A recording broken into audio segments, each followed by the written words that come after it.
The London Motor Museum has been home to the largest collection of both classic and custom cars since 2007. Since beginning as a personal collection, it has expanded to hold over 250 cars. However, the museum's future is in jeopardy, as it is currently embroiled in a legal battle with Hillingdon Council, who claim that the museum does not meet the criteria to pay discretionary rates on their rent, as they do not do enough community work, and so should pay business rates, which would up their rent from £13,000 to £65,000 a year. We went to find out what the museum does for the community. The council, Hillingdon Council, have served a winding up petition as they believe our community engagement programmes and the work that we do with the community isn't sufficient enough to afford us discretionary relief. We are CIC.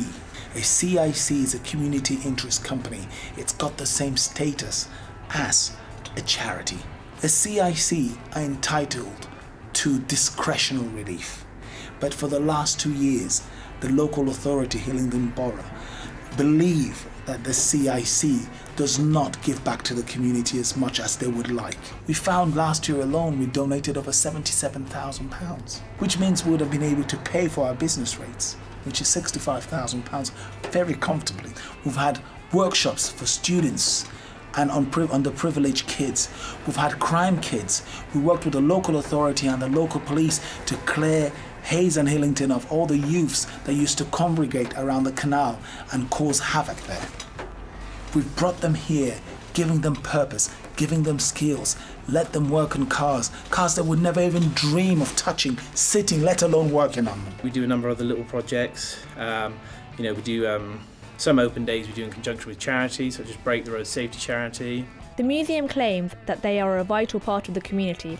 However, local community groups that the museum works with are yet to step forward to support their claims, with many telling London 360 that they have not in fact worked with the museum. The people of Hayes were also unconvinced about the museum's work within the community. I have not got a clue what the London Motor Museum is. So this is the first I'm hearing about it. I don't know anything, but I'm sure it does great work. If it's not a help to the community, then it makes sense to shut it down. It's a harsh, economic climate at the moment. Maybe they need to pay something, I'm not sure. Hillingdon Council stated that, "We are not forcing the closure of this company." Since 2007, the council has offered considerable advice to the London Motor Museum on the criteria that needs to be met to qualify for discretionary rate relief. During the appeal proceedings, the council carefully considered the company's not-for-profit status, as well as the cost to the local council taxpayer of providing relief, before refusing their application.